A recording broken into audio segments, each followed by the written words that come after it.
With just days to go before the holiday, America is on the move, despite pleas from health officials to stay at home.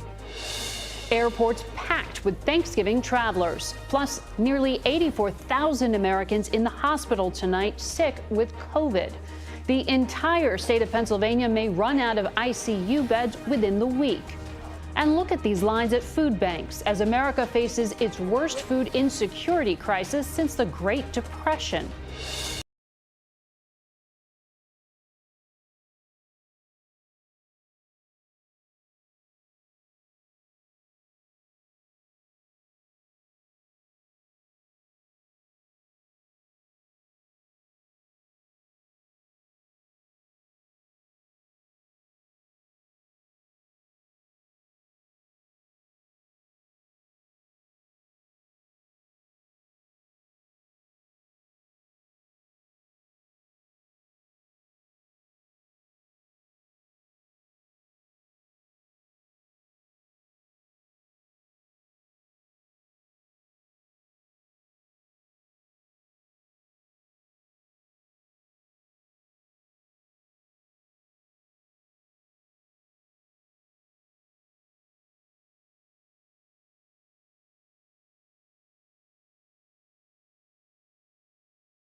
With just days to go before the holiday, America is on the move, despite pleas from health officials to stay at home. Airports packed with Thanksgiving travelers, plus nearly 84,000 Americans in the hospital tonight sick with COVID. The entire state of Pennsylvania may run out of ICU beds within the week. And look at these lines at food banks as America faces its worst food insecurity crisis since the Great Depression. COVID crowds from this jam-packed bar in Florida to a crowded church service in Oklahoma. Health officials worried about COVID fatigue. Reversing course. Breaking news tonight. The Trump administration official in charge of the presidential transition says she's giving President-elect Biden access to government resources and funding after Michigan officially certifies he won. Will President Trump now concede? Plus, Mr. Biden makes historic cabinet picks. The first Latino to head Homeland Security, the first woman to head U.S. intelligence. Racing to a cure. Breaking news as a third COVID vaccine reports strong results. Could the Oxford AstraZeneca vaccine help stop transmission? Plus, tonight, we take you to the front lines, inside a hospital that will be one of the first to have a vaccine. A major recall involving nearly 6 million SUVs and trucks. We'll have the latest details for you and your family. And a texting mix-up brought him into their family. Tonight, why their Thanksgiving ritual became even more meaningful this year.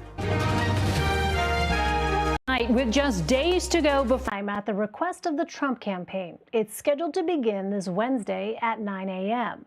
On Saturday, the president's legal team filed a petition asking for the recount just one day after the state certified its election results. A hand recount of the state's 5 million ballots concluded with President-elect Joe Biden leading by more than 12,000 votes. State law allows candidates to request a recount if the margin is half a percentage point or less. Today, the state election board approved 2 emergency election rules to make absentee voting easier during the upcoming January 5th runoffs. The pair of Senate contests will determine which party controls the chamber when Mr. Biden takes office. Greg Bluestein is a political reporter for the Atlanta Journal-Constitution and joins me now. Hey there, Greg. So what can you tell us about Secretary of State Raffensperger's announcement about the recount status? Yeah, well, the recount's expected to end next Wednesday. There's a tight deadline, and these are exhausted county elections officials who have just gone through another hand recount, just ended a few days ago, of all 5 million or so ballots cast in the presidential race. Now they're doing it yet again. And then remember, we've got, not only do we have a January 5th Senate runoffs, but we also have some other local races on December 1st. So a lot of work for these county elections officials that are already under immense pressure. Well, how many people have requested absentee ballots for Georgia's runoff elections compared to the election which just passed? Yeah, it's a staggering amount. It's more than 760,000 people have already requested absentee ballot forms. That's more than 3 times as many as people have voted in 2018 during our general election. That's, of course, because of the pandemic.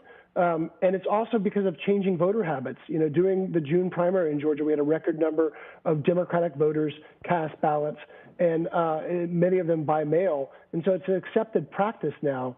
And Republicans are now more aggressively pushing absentee ballots as well. Well, originally, the Elections Board was considering a third rule that aimed to prevent people from out of state from voting in Georgia's runoffs. How big of a concern is that, and why didn't the board follow through with that proposal?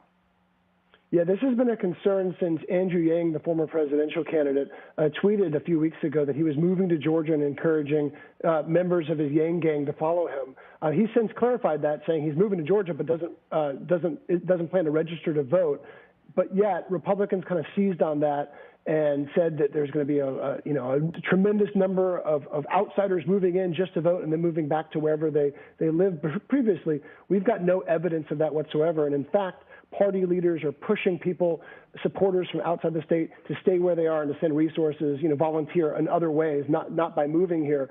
But this provision would have essentially directed county officials to look for other evidence, such as vehicle registration, factor that in when they're looking at new registrants between the November election and the December 7th deadline to register to vote. But in the end, state officials said, look, that's already a law on the books. They didn't need to.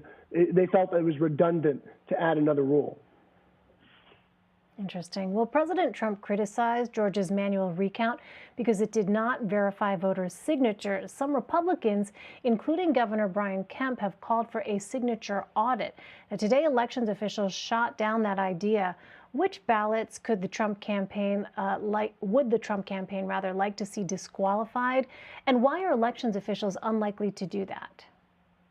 Yeah, I mean, without evidence, the president has called Georgia's vote riddled with fraud. And again, there's been no evidence whatsoever, and Republican election officials have said that.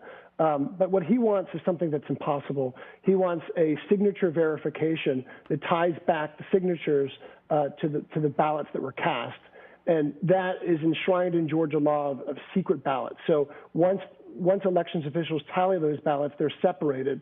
There's no way to kind of cross-check them. What some other Republicans have called for is basically a signature verification of the ballots that the envelopes that those absentee ballots came in on, match back to voter registration. That is feasible, but tremendously difficult. And state election officials said today, there's no reason to do it. There's no evidence to support such an exhaustive review.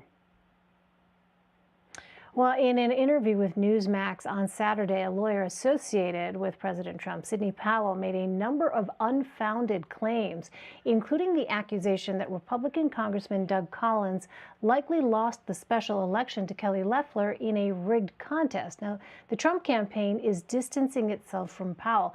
But, Greg, how might these attacks on Georgia's voting system end up hurting Republicans?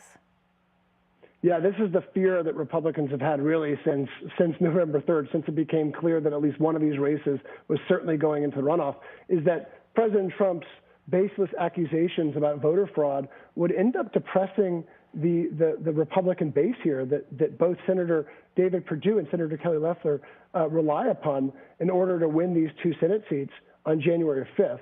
So what they're fearful of is that all these accusations, all these tweets, all the social media stuff about a preordained result, a rigged election, will be the equivalent of a wet blanket thrown over GOP turnout. And so they're pushing aggressively back, trying to energize their base without antagonizing President Trump. Yeah, well, in the meantime, incoming White House Chief of Staff Ron Klain says that President-elect Joe Biden will likely visit Georgia to campaign on behalf of Democrats Jon Ossoff and Raphael Warnock. Will President Trump do the same for Senators Perdue and Loeffler? I would think so. I mean, I think this is an all-hands-on-deck situation here in Georgia. We've already seen about almost a half dozen or so high-profile Republican officials, including Vice President Pence, come down.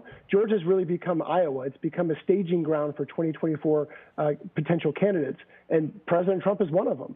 So I expect him to come down here. What the candidates are worried about is if he focuses more on his own election rather than their election. But I think they take whatever they can get. On the Democratic side, I think we'll see Vice President-elect Kamala Harris. I think we'll see former President Obama. And I think we'll see, as you just mentioned, President-elect Joe Biden. Yeah, but as you noted, Greg, that messaging could be tricky. On the one hand, if the president does decide to go and calls into question once more the process of the voting system itself in Georgia, as you said, you can see how some of those Republicans might be concerned that could depress turnout. We will continue to watch it. Greg Bluestein, Greg, thank you so much. Thanks for having me. President is seeing its largest protests in decades, with widespread anger at a decision to almost totally ban abortions. The country already has some of the strictest abortion laws in Europe. The protests have delayed the law's implementation, but hospitals across Poland have already stopped performing the procedure. Jean McKenzie from our media partners at the BBC is in Warsaw with the latest. Weeks of rage pouring through the streets of Warsaw. Women fighting to protect what little right to abortion they have against a government that's trying to take it away. It's a protest of young people. They love to sing, they love to dance. But authorities have had enough now. Police are brought in from across the country to break this up. There are just such a surprising number of police here this evening, and it just feels so disproportionate to the number of protesters. Yeah, it was difficult because we've been blocked several times and split in different groups. But finally, we managed to group everybody here. The protests erupted after Poland's top court announced a ban on abortions where the fetus is severely malformed, virtually the only terminations allowed here. Shocked by the backlash, the government hasn't enforced the ruling yet, leaving women in limbo. But Dr. Pazynska is one of the few doctors still performing terminations. Many hospitals have already stopped for fear of breaking the law. Are you afraid? Actually, I am not. I don't know why, but yeah, I am not afraid. I mean, I feel deeply inside that I am doing right thing. So I hope the karma will save me, and I won't go to jail. She introduces us to her patient who was admitted in the morning. Hi, how are you? 21 weeks pregnant, her fetus is missing vital organs and won't survive. But she's been refused a termination 3 times. Boję się tego, co dzisiaj się wydarzy. Od jutra, jeśli wyjdę ze szpitala, będzie lepiej. Kiedy nie będę musiała już biegać od lekarza do lekarza i prosić się o pomoc i tylko słuchać odmów. Poland is strongly Catholic, and the Conservative government often portrays abortion as an attack on the country's faith. But even so, this new ban has very little support. Have you picked the wrong fight? No, definitely not. This is a good fight because we want human life to be protected, and so we are very open about this. I am sorry if anyone is offended by it, but actually we will not be apologizing for it. Back at the march, the mood suddenly changes. Police close in. A pensioner is dragged from the streets. Others are beaten and pepper sprayed. Clementina is one of them. Why are the authorities reacting so strongly to your protests? because they are scared. They feel they are losing the power. Are you going to win this fight? We are winning. It doesn't look like, but we are. The ban could be implemented any day, but protesters know this is a bigger battle over which direction the country takes. Jean Mackenzie, BBC News, Warsaw. We are going to take a quick break. We'll be right back with the rest of the day's news. You're streaming CBSN. CBS News, always on. Is seeing its largest protests in decades.